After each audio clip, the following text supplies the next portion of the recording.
Welcome back to another sunny episode of Wild Women Wet Shaving. How are you? How's it going?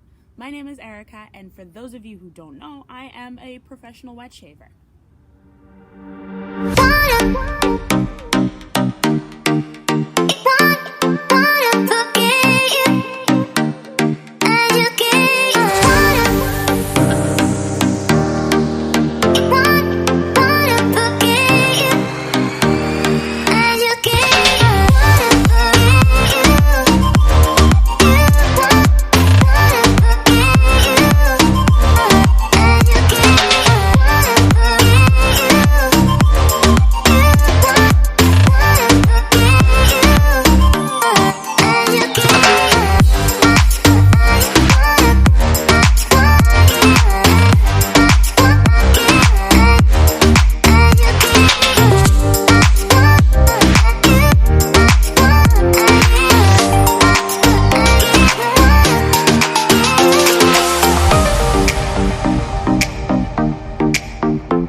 For this week's episode of Wild Women Wet Shaving,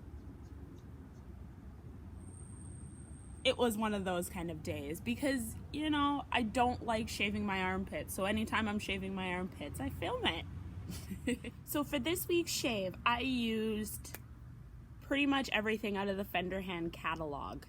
I used the Omega Boar Badger. I used the Omega Boar Bristle Brush, Taylor of Old Bond Street Grapefruit, Proraso Pre-Shave Balm, and the Scottish Fine Soap Company Aftershave Balm, Thistle, and Black Pepper. So for safety razors, I used my 37C because in order to get through the amount of hair that I had in my armpit, I needed, I'd say, a weed whacker or chainsaw. This is my version of a weed whacker and a chainsaw. For this week's episode of Wild Women Wet Shaving, I just want to thank you so much, all my new subscribers, all my old subscribers. Jill, you're still rocking with me. I love it. Shave Girl, it's always good to see a new wet shaver. I am really excited for you, Sammy. You're doing so well. Whiskey Road, Johnny Johnson, still good to hear you. Evo, Hugh, always nice to see your comments in the comment section below. Maja, so nice to have you here. Thanks so much, girl. I always check out your videos just in case, you know, I end up knitting someday and I need, well, your help. So for this week's episode of Wild Women Wet Shaving, I just wanted to say thank you for being a part of the Wild family, and I hope that we continue to grow. So go ahead and share this video. Go ahead and like this video. Don't forget to comment in the comment section below, and if you're not already subscribed, just subscribe. It's just easier. Then I don't have to nag, because I will nag. Anyway, have a beautiful day, get the sun on your face, and I will see you next Thursday. Bye.